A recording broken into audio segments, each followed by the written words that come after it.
Am I the asshole for telling my mom that my boyfriend broke her underwear? My 18 female boyfriend, 20 male, and I started having sex recently. I was a virgin before him. I was going to his house one night, and he sent me a text asking if I could wear a thong, but I don't have any. I didn't want to disappoint him, so I went to my mother's bedroom and found one. While we were having physical intimacy, my boyfriend grabbed the thong to take it off and broke it. He didn't know it was my mother's, and he says it wasn't intentional.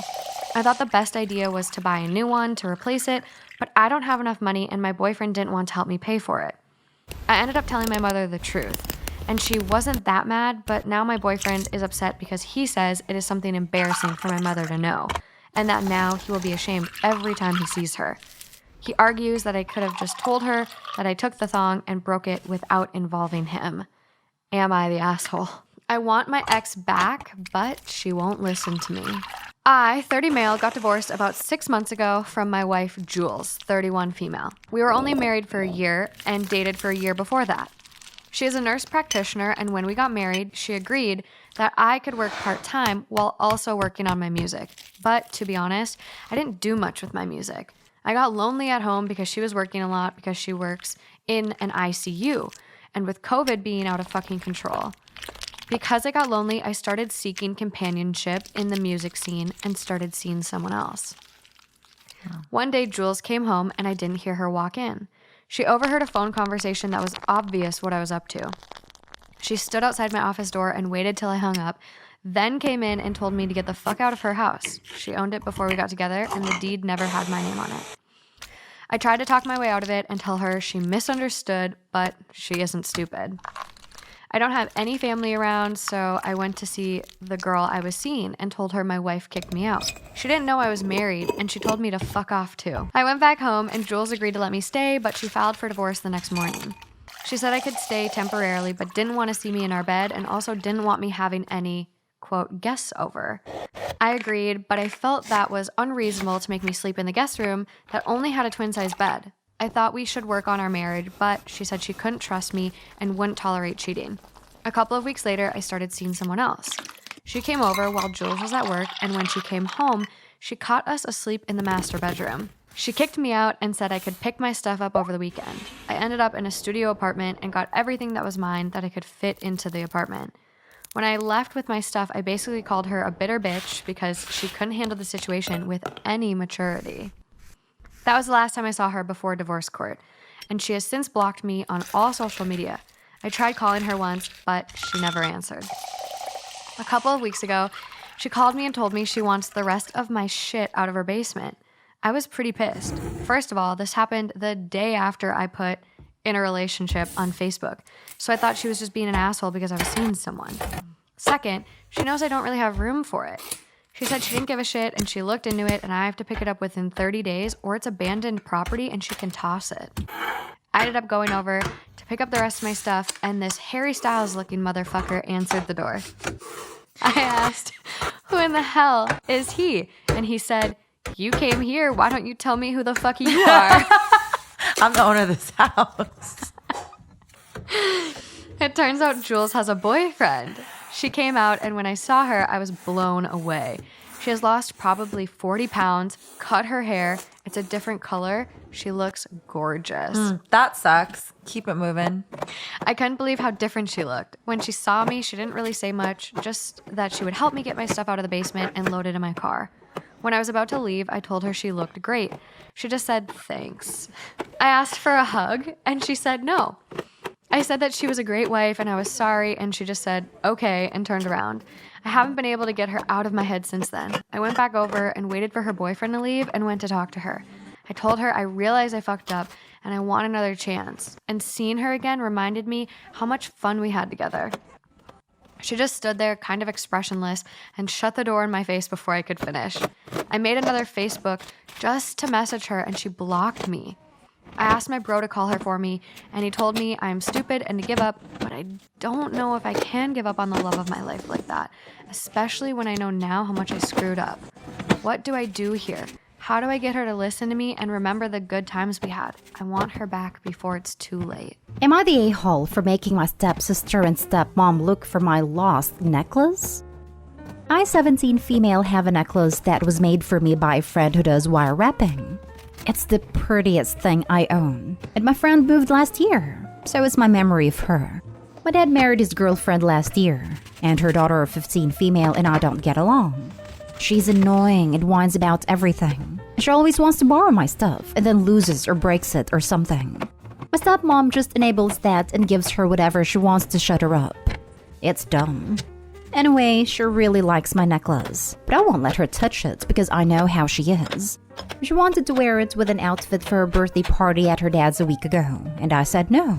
So she whined to her mom, who told me to let her wear it to keep the peace.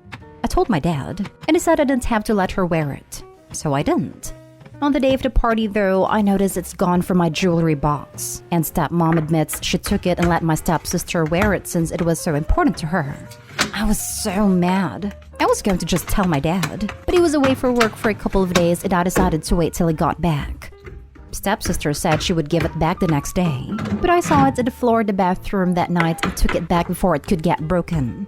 I decided to teach her a lesson, so I hid it and then asked for it back the next day. She couldn't find it, so her mom and her went through her room from top to bottom trying to find it, and when they couldn't, stepmom said she would buy me a nicer one to replace it. But I just told her she can't replace something my friend made, and she stole something my dad already said I didn't have to share, and this is why I don't like either of them. My dad came home and found out what happened. It had a big fight with stepmom about it, that now they're sleeping in separate rooms. Stepsister is grounded. I'm planning on finding the necklace because the point is made. Most of my friends think it's deserved, but a couple think I should have just told my dad and not made them look for a necklace I already had back. Am I the asshole for requesting my 25 female fiance's 26 male sister, 17 female, not be at our wedding? My fiance proposed a few months ago and we're getting ready for our wedding. We're currently making a guest list and we will send out invitations in the next few months. Our plan for the wedding was for it to be child-free. I've been to many weddings that were ruined by screaming and wailing tykes, and as much as I love kids, I would prefer there not to be screaming at my wedding. The rule was that no children below the age of 10 are invited. So my fiance has a little sister who he is close to and whom I really do like. I'm very excited to be her older sister-in-law. She was going to be a guest at our wedding. However, a few days ago, we found out she is pregnant and plans on having the baby. Now, I'm not going to sit here and shame her for her irresponsible actions or anything, but I felt like this was a very big deal. My family is very religious, and I know they will be unhappy, and it would potentially ruin their time if they saw a pregnant teenager at my wedding. That, of course, isn't that big of a deal. What I'm more worried about is her due date. She is apparently due 2 weeks after the wedding. My worry is this pregnant woman will require a lot of care and extra accommodation. There's also the risk of her water breaking at my ceremony and taking all the attention off me on my day. Call me selfish, but I feel that I and my husband-to-be should be the focal point. I don't want to risk her giving birth and needing even more attention that should be placed on me. So I think she shouldn't be there. I told my fiance and he got unbelievably pissed off at me. He told me I was being a complete asshole by not inviting her since she's his little sister. I get that they are very close, but it's not a good idea. Attention aside, I don't think a 9-month pregnant teen should be on her feet at a wedding so close to her due date. He told me I was backpedaling and I should be ashamed of myself. He then told his whole family, and they are all mad at me for suggesting this. Am I the asshole? Am I the asshole for my response to my sister's boyfriend's brutal honesty? My female 35 sister, female 27, started dating one of those, quote, brutally honest guys a few months ago. He can be quite rude and make backhanded comments about me and the family sometimes, which is bothersome. But my sister says he's not malicious, but is just the brutally honest type, and we should get used to it. I visited my parents' house to celebrate my sister's birthday, and my husband couldn't come with me because he was busy. After the party, we all sat down for dinner, and my sister's boyfriend said it was weird that my husband and I don't have kids, despite being married for 6 years now. I was shocked that he brought this up, but I gave a short answer stating that it's because of infertility issues. He asked on which side, and I didn't want to answer, but my sister said it's on my side. I got uncomfortable, as he looked at me for a second and said that maybe not having kids now is a good thing because he thought women over 30 might produce defective babies due to age. I told him it was none of his business, but he said that he was giving his honest opinion, and that's all. I, in return, told him while maintaining eye contact, trust me, if I wanted an asshole's opinion, I would have farted. Literally everyone at the table bursted into laughter, and my sister and her boyfriend were stunned. A few seconds later, her boyfriend excused himself out, and my sister followed, then sent me a text after they left saying I was mean and disrespectful towards her boyfriend and insulted him maliciously just because he stated his honest opinion. She also said I ruined her birthday by being petty and making her boyfriend the joke of the night in front of the family. I didn't respond, but she demanded an apology via mail as soon as possible. Mom agreed that I shouldn't have said what I said and should have just ignored him, knowing how he is. I think I'm the asshole, but I'm not sure. Am I the asshole for making my celebrity hall pass someone I already have the phone number of? I, 26 female, have just started dating a longtime friend of mine, 28 male. We know pretty much everything about each other, and so far the relationship has just been a dream. The other night, however, we were talking about celebrity hall passes over dinner as a joke. He said Margot Robbie, which is a great pick if I do say so myself. I then said mine, who admittedly is someone who has already slid into my DMs and I've been talking to for quite a while. We live on 2 very different continents and he's pretty busy all the time with different events, and so we haven't actually hooked up. Boyfriend got super offended and mad that I would pick someone that I can potentially sleep with, while his is entirely theoretical. Am I the asshole? Am I the a-hole for taking back my gift and refusing to return it? This happened over Christmas and I'm still getting heat over it. I love knitting and crochet. It's my thing. This year, with COVID and all, money's been tight. So I decided to knit a Christmas gift for everyone using yarn I already had. Everyone already agreed to only do kid gifts, so I made small stuffed animals, unicorns and dragons in different colors. It was my first time doing this and all the best patterns are crochet, which I'm not as comfortable with, so it took months to make them all. I didn't mind though. It was fun to learn something new, and a good way to use up some of my enormous stash.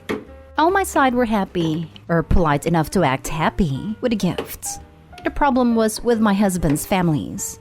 His sisters immediately started making snippy, sarcastic, but kind of indirect comments about me being cheap/lazy. Niece didn't seem to like it either, and said some things that, yes, I get that she's a kid, but my feelings were still pretty hurt. There's a history of this sort of thing, so maybe I'm too sensitized to this, but I angrily took the gift back and handed her some cash, which made things really awkward, and we left shortly after. The big problem happened when Niece realized that all her cousins got matching stuffies, and so she wanted hers back. I already gave hers away, and I refused to make another one. Apparently, she's crying that I broke her heart. But I'm finding it hard to care because I'm still hurt by how she and her mother behaved. They have not apologized either yet, but expect me to. My husband thinks I should make her another one and should have overlooked the comments in the first place. I told him that he's in charge of his family's gifts from now on, which is apparently petty. Now everyone, including husband, is mad at me except his stepdad and sister. My family is, obviously, on my side, but that's just making things worse. I get that snatching the gift back and flinging money at my sister-in-law's face. Their words, I don't think I did, but have been overly dramatic and rude. But am I an a-hole for it for being pushed too far? Edit. I was told I should mention that Niece is around 11 to 12 years old, and that I didn't literally snatch the toy out of her hands like my sister-in-law claims. Niece had tossed it away, so I picked it up. Am I the a-hole for refusing to go with my 16-year-old daughter to her father's funeral?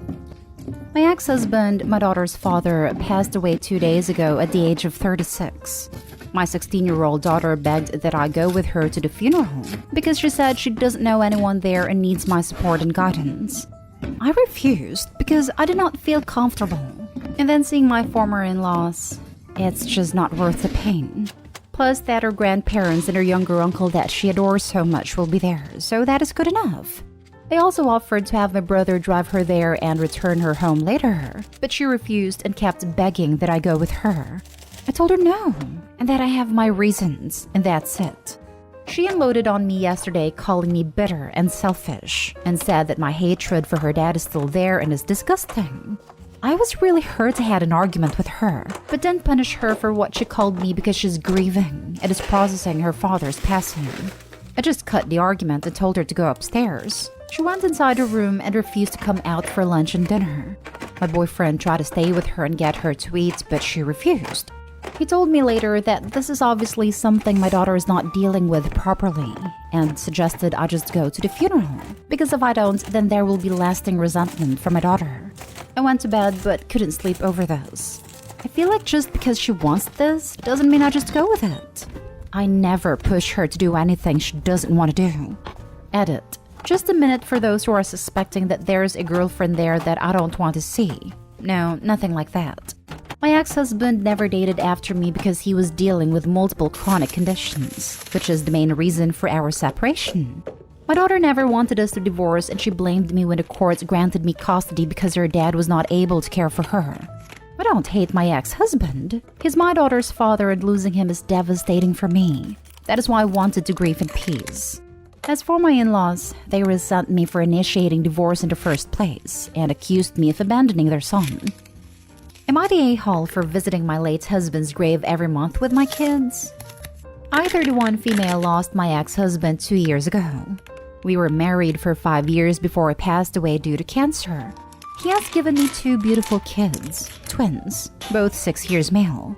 After his passing, initially, I used to visit his grave every week, and I used to sit there with my sons, bring him flowers. My kids would often make cards. But then it became a monthly routine. The kids would get excited visiting daddy. I have already had a talk with my kids about their father passing, about why they don't see him around. Then I met John, 36 male, last year. I wasn't looking forward to dating anyone honestly, but he made me feel safe. Gave me the space to grieve about my ex, and he was great with the kids. He proposed to me 2 weeks ago. I was overjoyed, and so were the kids. They love him so much. Yesterday, the kids and I were going out to visit my ex's grave as we do every month. My fiancé seemed like he was upset about it, but didn't say anything when we were leaving. I asked him if he wanted to come, and he said no. Cut to yesterday evening, when we were having dinner and the kids were talking about how they told their daddy about John. He again seemed upset and changed the topic. When we were going to bed, I asked him again. He said that he was the kid's dad now, and he feels left out when we go to my ex's grave. I told him that he can come along. Even pointed out that I did ask him if he wanted to that day. I have also asked him if he wanted to previously. He said I'm creating an unhealthy attachment for the kids with someone who's not even there, and that I have an unhealthy attachment to my ex-husband. I told him that he knew what he was getting into, and this wasn't an unhealthy attachment. The kids deserve to know who their father was. And just because he's their father doesn't mean that John can't be theirs too. It's not a competition, and he shouldn't treat it that way. He slept on the couch on his own accord yesterday night and hasn't spoken to me since. Am I the a-hole for bringing my kids along to their late father's grave? I feel like I might be the a-hole for making my fiancé feel excluded. And he might be the a-hole for making this a competition between him and my ex. Edit. I'm sorry for causing any confusion by calling him my ex-husband. We were married until he passed away. I meant my late husband.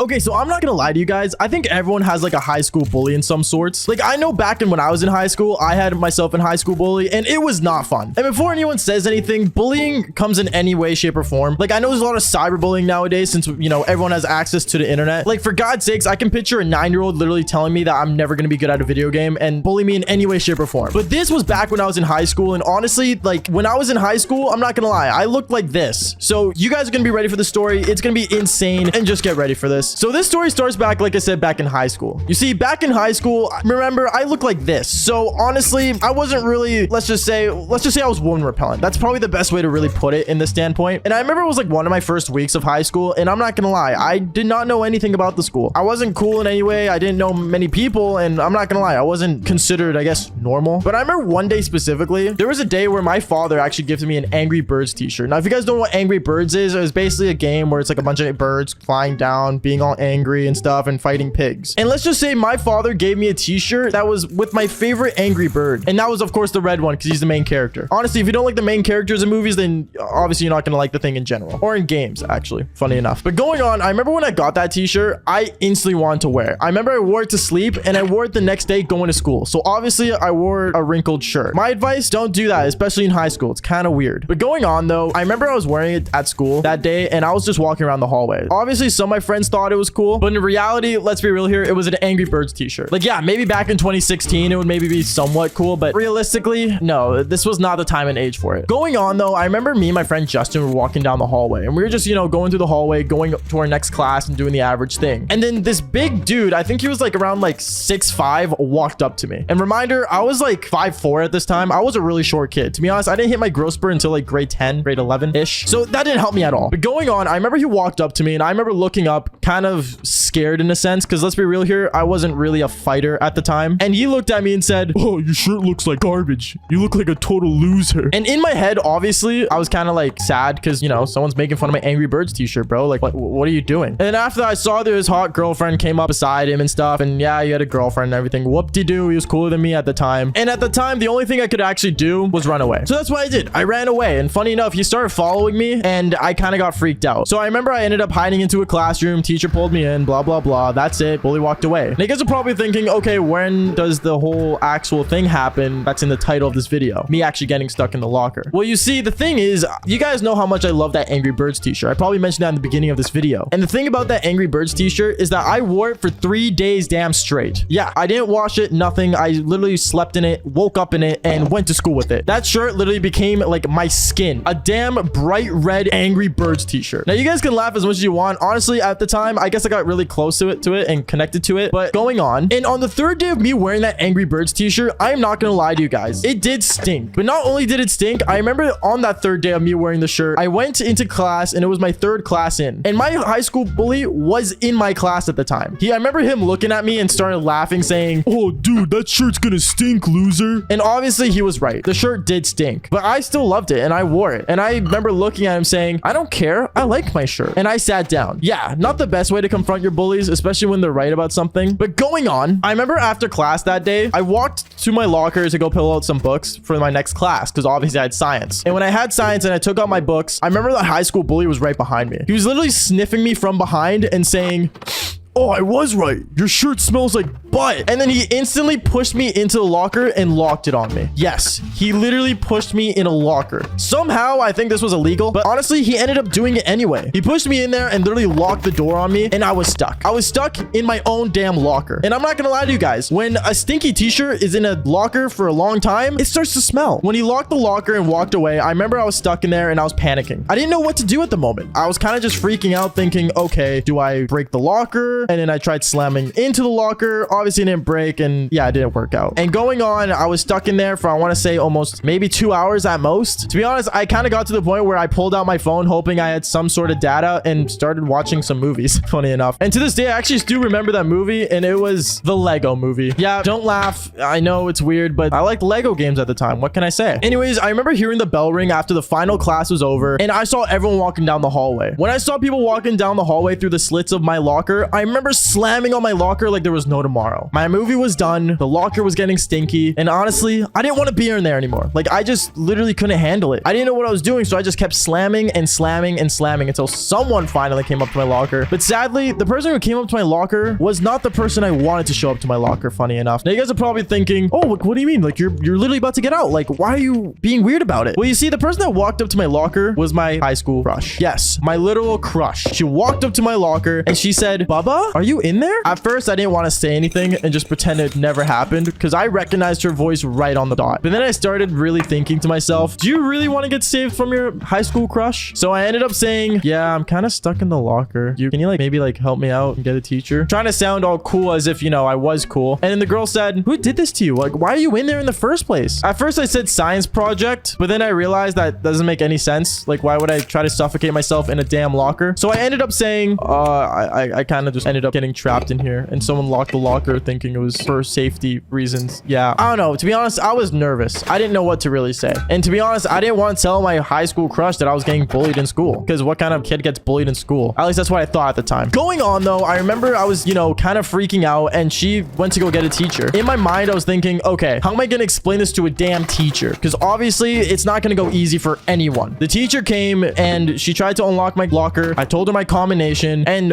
when the locker opened, I can just tell both my teacher and my high school crush had the most biggest whiff of smelling my stinky Angry Birds t-shirt. Like, I'm not joking. If this wasn't Minecraft, you could see the Minecraft particles of the stinky air coming out. Like, it was that bad. I remember them looking away and then looking back into the locker thinking, what are you doing in the locker? And then my teacher actually did end up asking me, Bubba, why are we in the locker? At first, I didn't really say anything and I kind of just kept quiet. But then I saw my high school bully kind of just in the background looking at me and kind of just laughing and pointing at me. And I literally just pointed back at him saying, he did it to me. He did this. As if I was, in a courtroom acting all cool. And then everyone looked at him. And after that, he ended up yelling, oh, you're such a snitch, Bubba. And he ran. He literally ran out of the school. And it was after school anyway, so teachers can't really do anything about it yet. But honestly, after that day, I remember I got my clothes in my bag and I actually ended up having an extra shirt that I usually changed for gym class that day. I went to the nearest bathroom, changed my shirt into just a simple black one, and I walked out. But when I walked out, I remember as I was walking down the hallway, my high school crush came up behind me. She put her hand on my shoulder and she said, hey, can I talk to you for a minute? At first, I was kind of just like, oh, great. Like, she's going to put a pity party on me. But then she looked at me and said, hey, like, I'm not going to lie. Like, being bullied in school sucks. But honestly, I think you're pretty cool. And honestly, I like Angry Birds too. In my mind, I thought this was absolutely BS. There's no way this girl actually plays Angry Birds. I know every bird, including the black bomber bird, and he's epic. I didn't say that because obviously that's cringy. But obviously, I guess, we started walking down the hallway and she started talking about how she used to play Angry Birds when she was younger, like me. And from there on, we ended up having a somewhat of a cool connection. Now, obviously, the high school bully did end up getting in trouble. I think he got like suspended for a couple days. But at the end of the day, honestly, the lesson behind this whole storyline is if you get bullied, stand up to your bullies and don't be afraid to be honest about it. Seriously, if someone's picking on you, you have full rights to pick on them back and handle things your way. Or you can actually go seek help. Honestly, seeking help also is a good idea, but honestly, don't be afraid to stand up for your own things.